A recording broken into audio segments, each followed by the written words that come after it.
Bien-aimés dans le Seigneur, je vous salue dans le nom tout-puissant et précieux de Jésus-Christ de Nazareth. Que la paix et la grâce du Seigneur soient avec vous. Amen.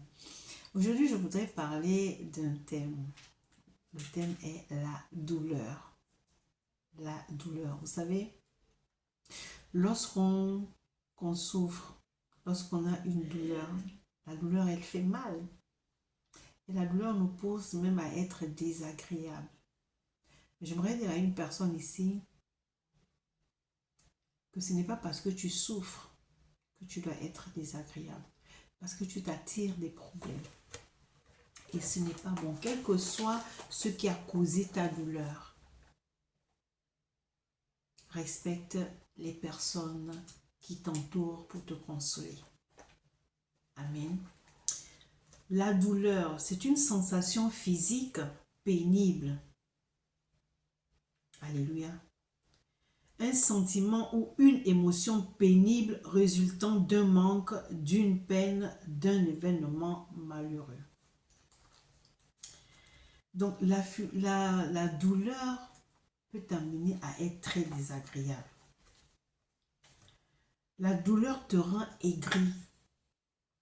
La douleur te rend méchant. La douleur t'amène à repousser tout le monde.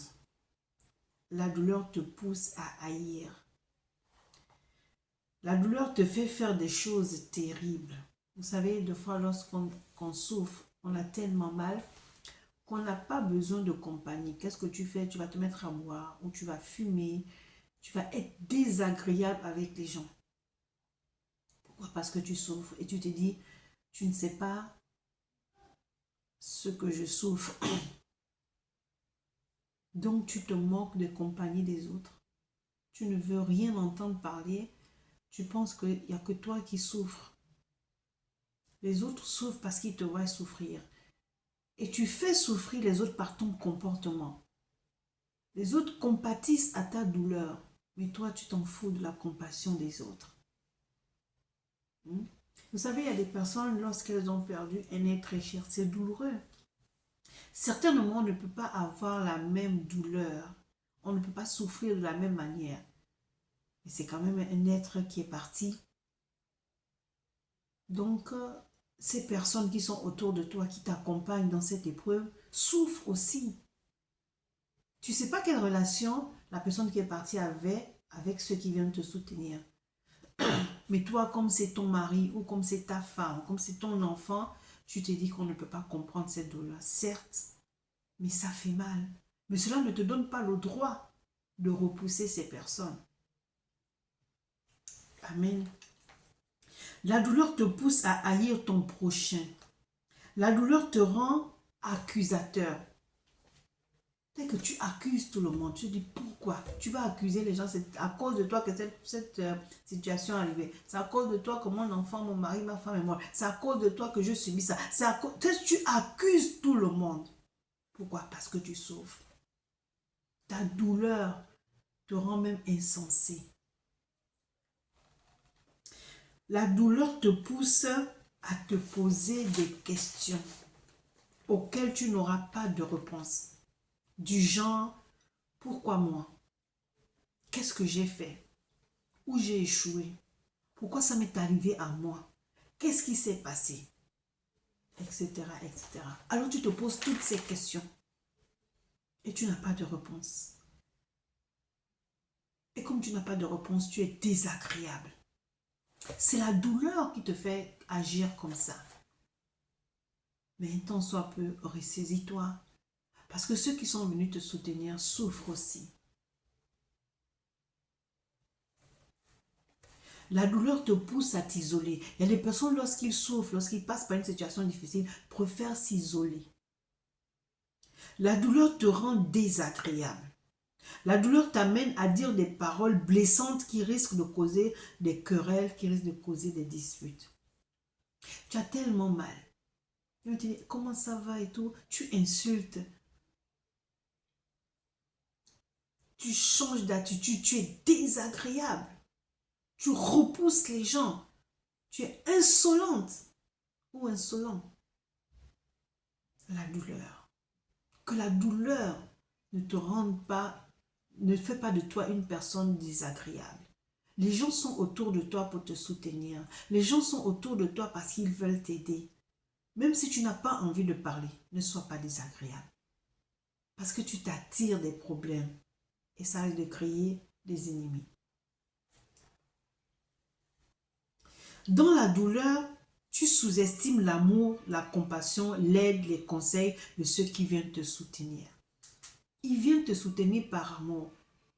Dans cette situation, dans cette douleur, tu es peut-être perdu. On t'amène des conseils, tu n'écoutes pas. Dans cette douleur, tu ne peux rien faire. Alors on te dit, comment on peut t'aider? Est-ce qu'il y a des papiers à faire? Est-ce qu'il y a des courses à faire? Tu es désagréable. Ce n'est pas bon. Ce n'est pas bon. Tu fais comme si les autres n'existaient pas. Tu es désagréable. Alors on te regarde comme ça. On n'est pas venu pour te regarder, on est venu pour te soutenir, pour t'aider. Certainement dans cette situation, tu ne peux rien faire. La douleur est tellement forte en toi que tu es là, on te demande, tu as mangé, tu ne réponds pas. Bon, tu ne réponds pas, on va te faire un manger, on t'amène, tu ne regardes même pas. Est-ce que c'est bien ça? Ce n'est pas bien. Vous voyez ce que provoque la douleur quand tu ne sais pas la canaliser?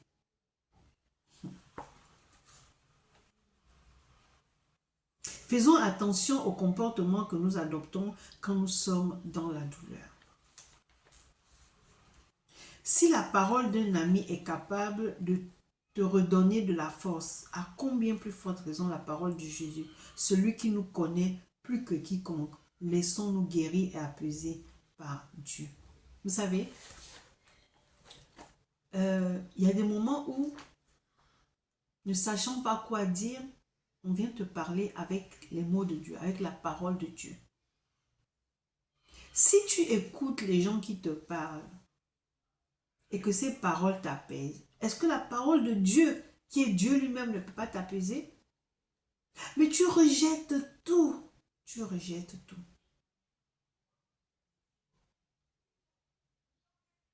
Ou bien les autres sont venus te parler, tu as écouté, et quelqu'un d'autre vient avec la parole de Dieu, tu dis, oh c'est bon, on m'a déjà parlé et tout. Oui, les autres ont parlé peut-être avec leurs mots. Mais la parole qui guérit, qui apaise, tu la rejettes. Faisons attention. Lorsque nous souffrons, lorsque nous sommes dans la douleur, faisons attention à nos comportements. Ça peut nous porter préjudice. Vous savez, tu dis que tu souffres, les gens ne savent peut-être pas ce que tu souffres et tout. Mais j'aimerais te dire que Jésus aussi, il a souffert. Hein? Regardez dans Ésaïe 53, verset 3. Ésaïe 53, verset 3, la parole de Dieu nous dit: méprisés et abandonnés des hommes, hommes de douleur et habitués à la souffrance, semblable à celui dont on détourne le visage. Nous l'avons dédaigné. Nous n'avons fait de lui aucun cas. Vous pensez que ça ne fait pas mal? Quand on te rejette, Jésus a souffert. Donc quand on vient te parler de la parole de Dieu, te dit que voilà, Dieu va te guérir, Dieu va te restaurer, tu rejettes, tu te dis que mais tu viens me parler de Dieu, est-ce que Dieu sait ce que je vis? Mais Dieu sait ce que tu vis, Jésus il a souffert. Tu n'as pas subi ce que Jésus a souffert. Tu n'as pas subi ça. Je sais que lorsque tu perds un être cher, tu perds un enfant, tu perds ton mari, tu perds ta femme, ça fait mal. Les gens viendront te soutenir avec leurs propres mots. Ça va t'apaiser. Les gens viendront te soutenir avec la parole de Dieu, ça va t'apaiser. Mais parce qu'on t'a déjà parlé avec les propres mots, on vient te parler avec la parole de Dieu, tu rejettes. Ou bien à un moment donné, tu dis c'est bon, si tout le monde peut partir, j'ai envie de rester seul.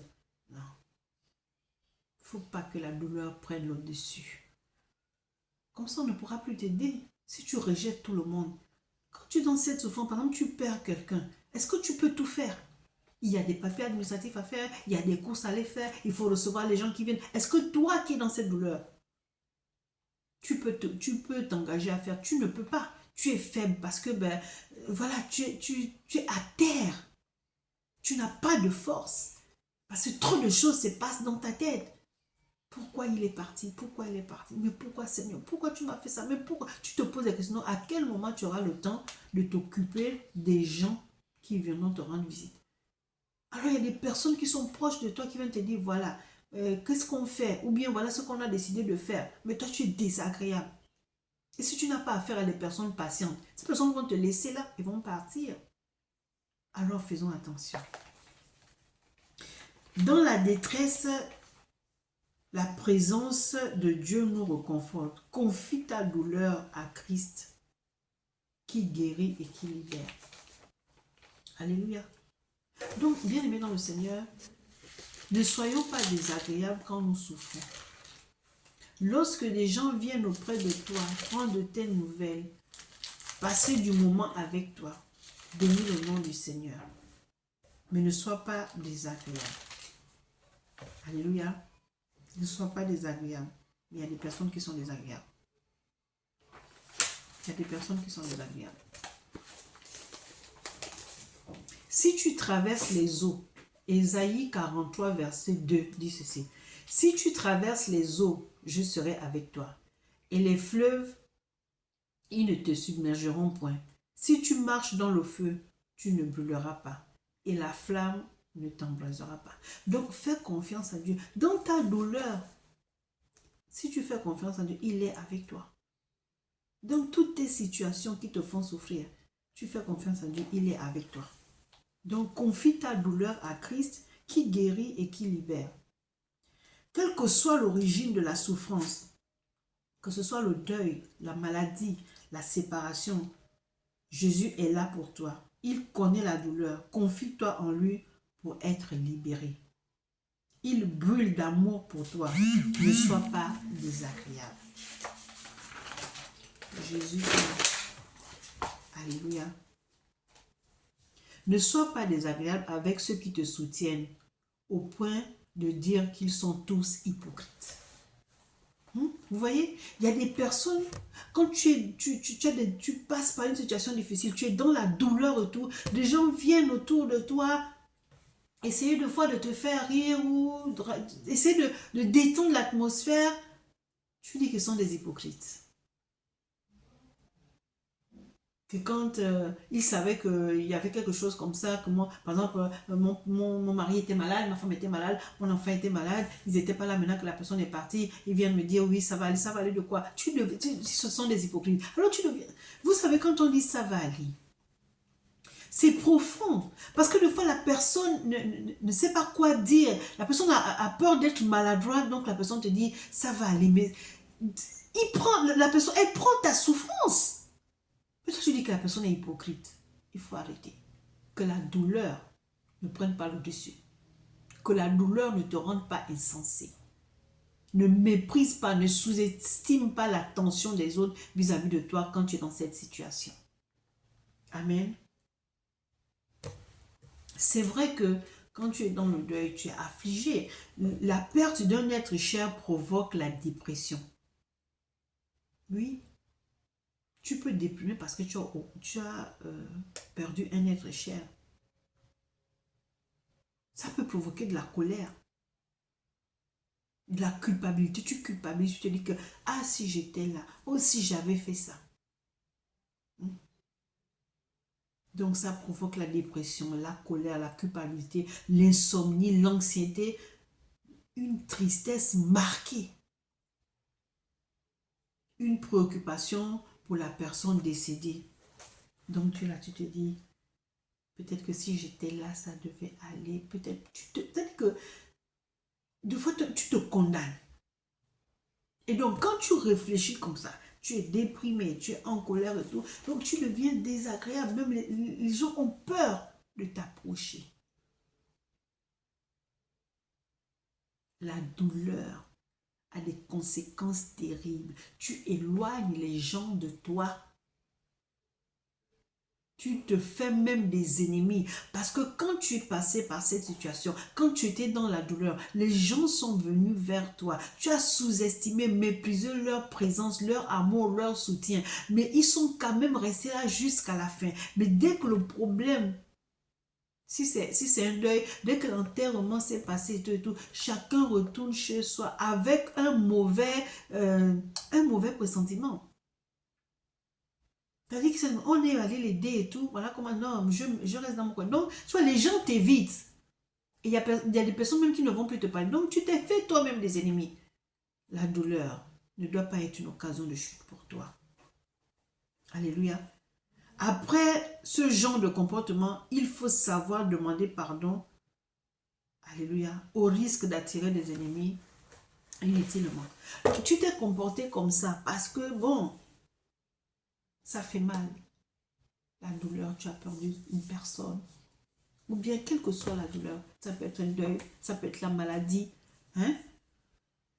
Quand tu sais que tu t'es mal comporté, prends l'initiative d'appeler ces personnes et de t'excuser, de demander pardon. Parce qu'on sait que des fois, le deuil peut amener beaucoup de choses, peut provoquer la dépression, la colère, la culpabilité, l'insomnie, l'anxiété. Donc, tu es désagréable. Alors, tu appelles ces personnes et tu demandes pardon.